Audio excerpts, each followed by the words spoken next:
Bonjour Raphaël. Bonjour. Merci de nous faire l'honneur de participer à cet épisode de AnouCast. Pour commencer à présenter un petit peu cette séance, cet entretien que je voulais faire avec toi, en fait, on s'est rencontrés pendant le séminaire Être juif et le rester.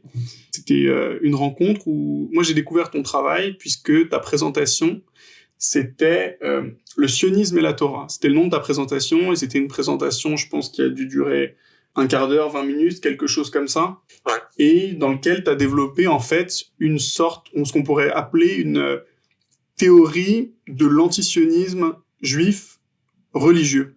Pour te présenter rapidement, donc tu es étudiant en philosophie à Toulouse et tu prépares justement une thèse sur l'antisionisme religieux.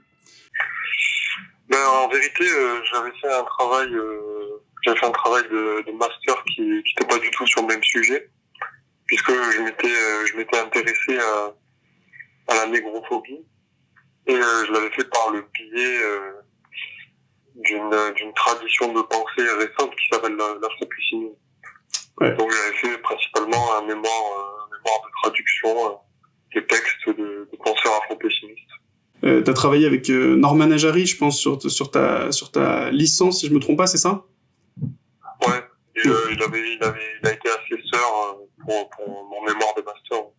Donc Norman Ajari, qui a publié récemment l'excellent La dignité ou la mort, qui a, je crois, tout juste 1 an, et qui est très important et qu'on conseille bien sûr aux auditeurs.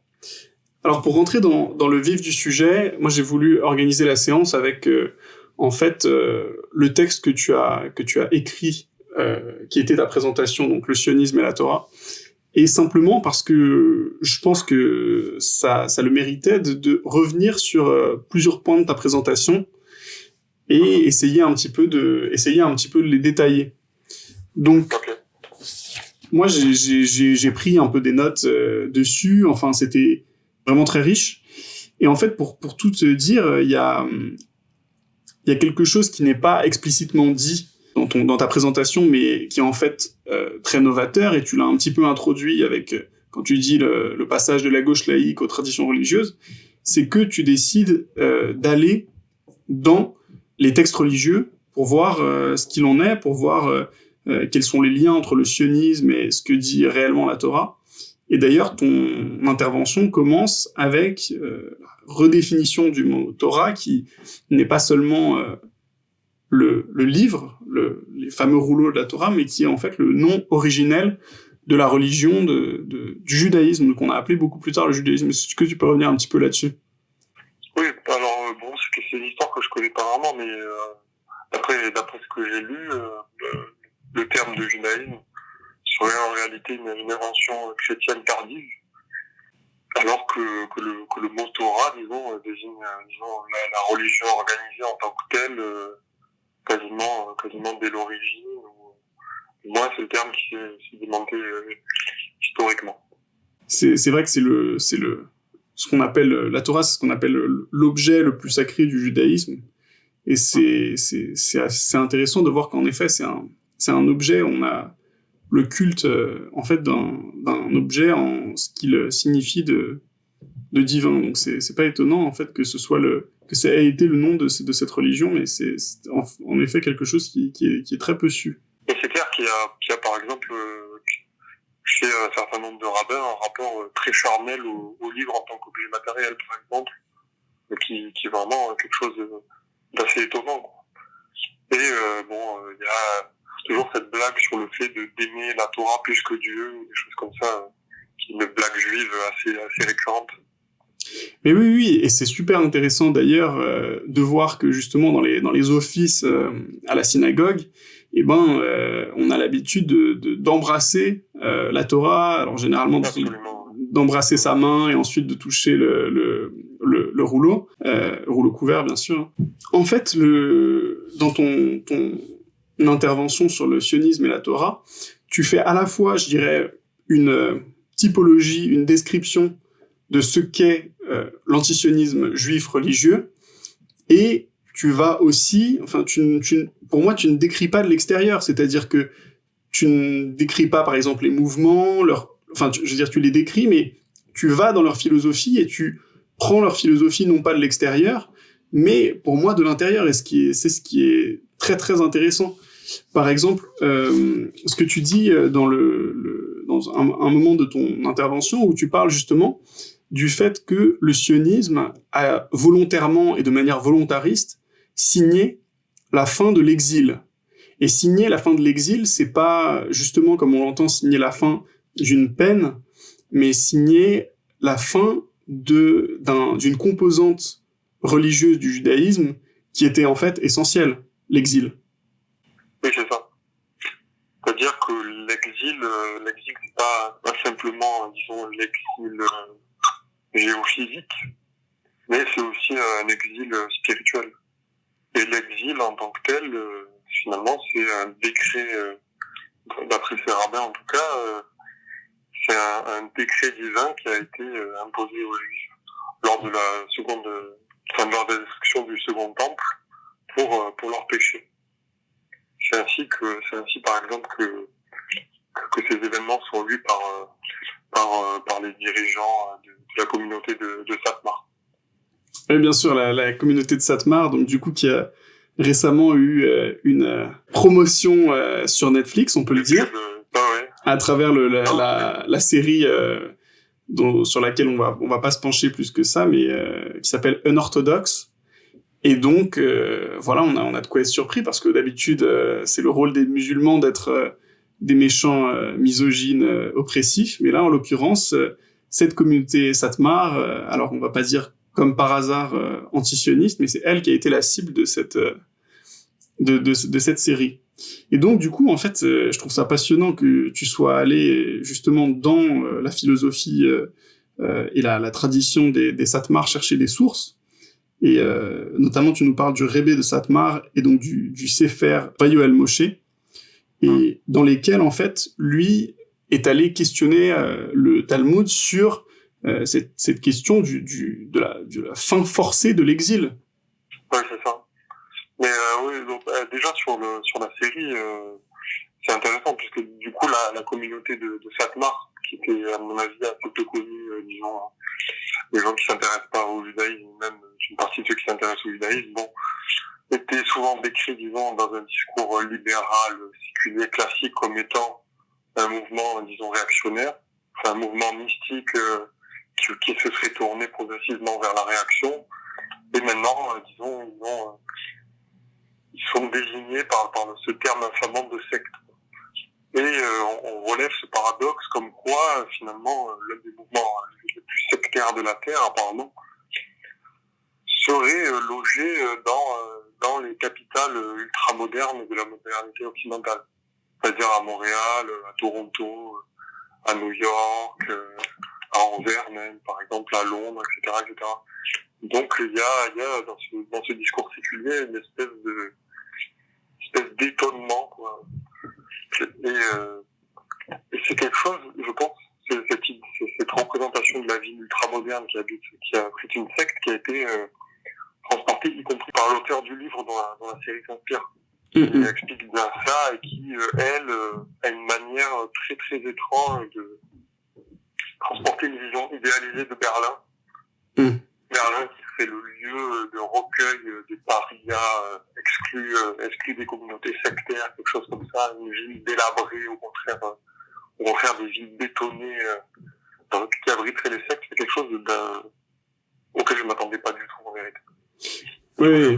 La deuxième question. Non, mais en fait, je trouve ça très intéressant si tu as vu la série, parce que il y a énormément de choses qui méritent de s'y attarder. En fait, il y a notamment quelque chose je trouve très intéressant. C'est après qu'ils aient accusé frontalement la communauté Satmar, en fait, après, il y a une espèce de discours sympathisant et hypocrite qui dit « Mais s'ils sont comme ça, c'est à cause de la Shoah. » Et donc, en fait, on va un peu pathologiser leur réaction à la Shoah. On va dire, oui, bien sûr, ils sont bornés, ils ont leur péote, leur chapeau, ils ne vivent que pour la religion. Un discours, en fait, qui est très déshumanisant pour la plupart des gens, parce que il y a des gens, bien sûr, pour qui vivre pour la religion, c'est quelque chose de très beau. mais on sait quand même que dans un monde sécularisé, c'est l'équivalent, voilà, d'être pas libre, d'être un ennemi de la liberté. Et donc, du coup, ils pathologisent leur rapport à la Shoah. Et voilà, je sais pas si t'avais entendu ça aussi, mais je trouve ça intéressant. D'autant que, d'après ce que j'ai lu sur la communauté de Chatmar, disons, la Shoah, c'est pas un événement qui est... bon, voilà, je dire ce genre de choses en France, c'est désentendu, mais qui est pas si important que ça, en vérité. Bien sûr. Qui est pas un événement aussi hyperbolisé qu'il l'est dans notre contexte. Mm-hmm. Par exemple, le répé de Satmar explique que, et ça, bon, c'est quelque chose qui si c'était connu, serait, à mon avis, vraiment scandale, c'est que la Shoah, finalement, c'est une punition divine pour les transgressions commises en terre promise. Absolument. Et ça, c'est extrêmement intéressant parce que il y avait un documentaire également sur... Tu parles de Neturei Karta dans ton intervention, on y reviendra parce que c'est intéressant justement de faire quelques distinctions, notamment pour pas tomber dans cette vision uniforme de l'antisionisme religieux. Mais chez Neturei Karta aussi, c'est un motif qui a énormément choqué et c'est extrêmement drôle, je trouve, que des journalistes comme ceux de Vice, qui justement se revendiquent d'une espèce d'absence... Ouais.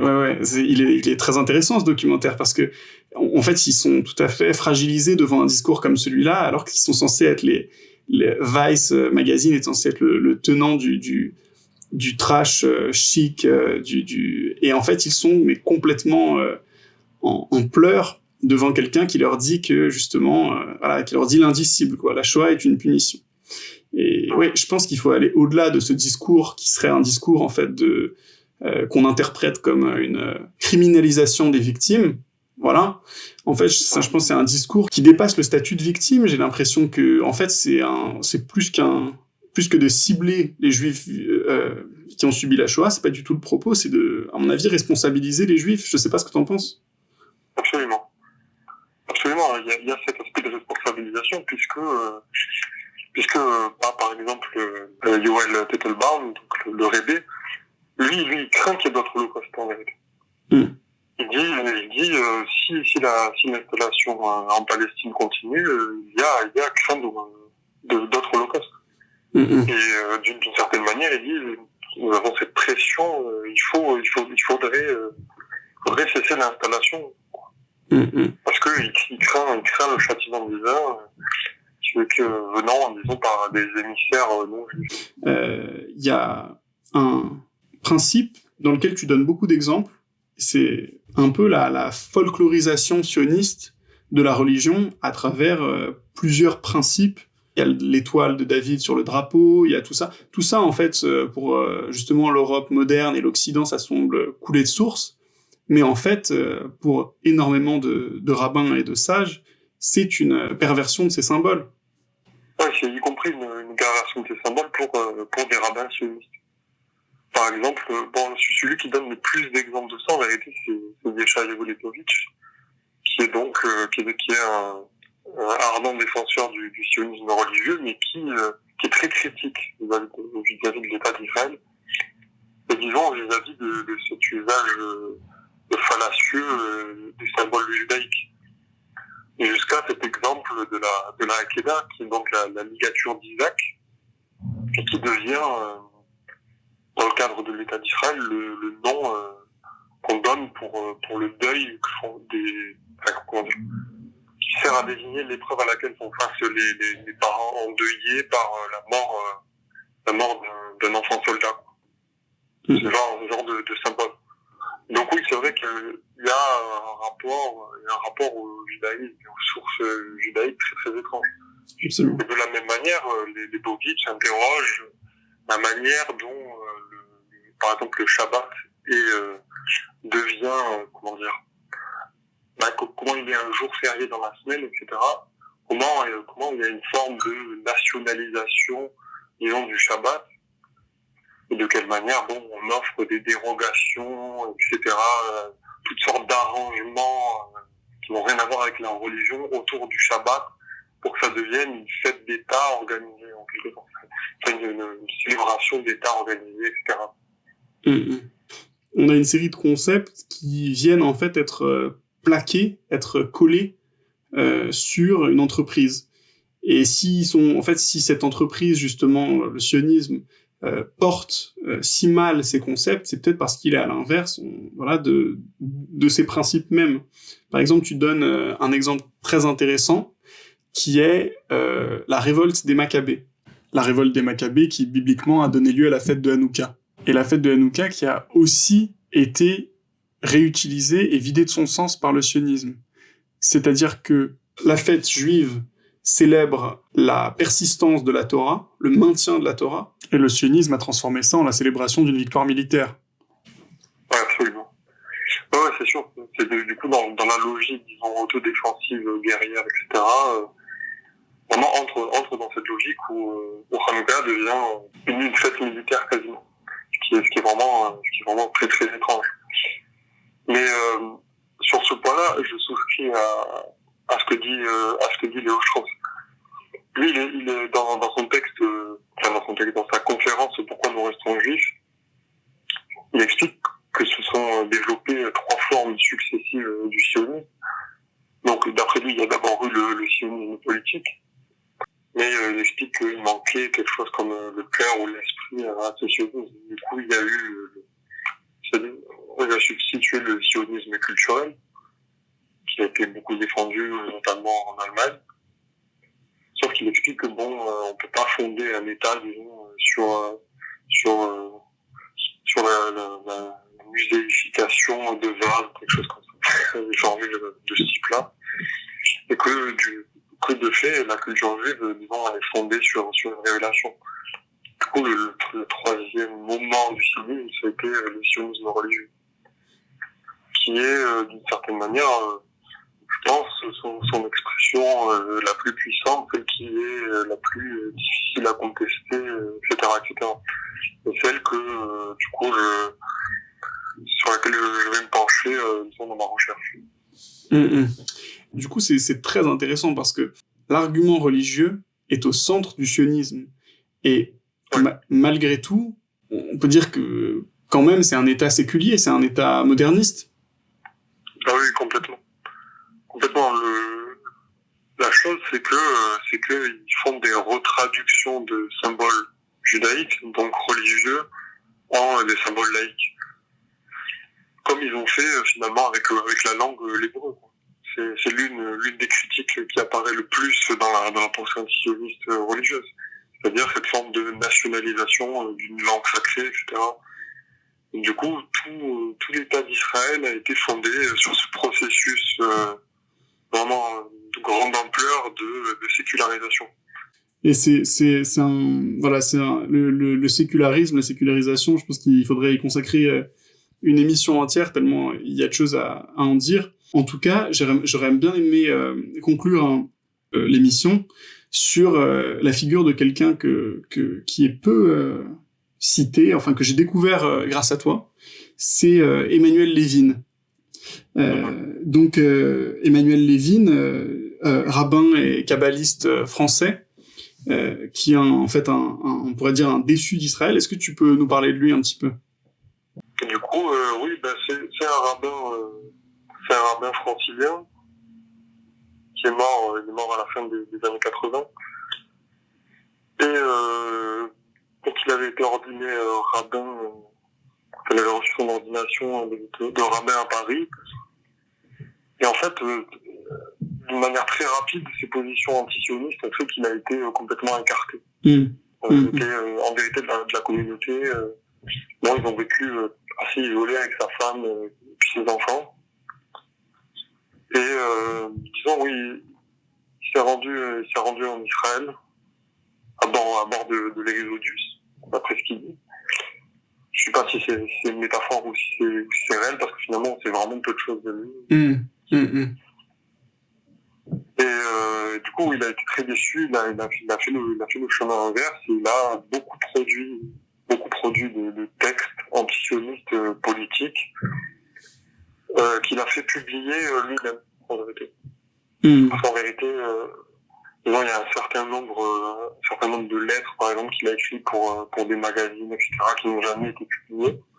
coup, il a créé sa propre maison d'édition, dans laquelle il a publié donc ses textes politiques et puis également ses textes de kabbaliste, puisqu'il était également kabbaliste, comme tu l'as rappelé. Et il y a une phrase sur laquelle j'aimerais bien conclure. En effet, je me rends compte que c'est tellement riche et il y a tellement de chemins qui sortent de ton intervention. Et en fait, c'est une phrase de lui que je trouve super et que je vais lire. Donc, l'État d'Israël, écrit-il, c'est bien sûr toi qui l'a disait dans ton intervention, l'État d'Israël, en se déclarant souverain, a détrôné l'Éternel. Et il a chassé et privé de sa place royale le roi des rois, comme il a chassé et privé les Arabes de leurs maisons et de leurs terres. Et de ce fait, l'injustice commise envers les Arabes se confond avec l'injustice perpétrée envers Dieu et acquiert un caractère absolu, transcendant. Et en fait, ce caractère transcendant absolu, ça m'a beaucoup touché parce que en fait, j'ai vu qu'il n'y avait pas de contradiction, ou même il y avait une continuité entre la Torah et entre la justice qu'on peut espérer aujourd'hui dans le monde. Précisément, c'est ce qu'avec ma recherche, je vais essayer de montrer, quoi. Que les deux dimensions sont absolument indéliables. Et que on échouera tant qu'on sera pas capable de tenir, disons, les deux dimensions ensemble, comme le fait très bien ici Lévin. Je pense qu'on échouera.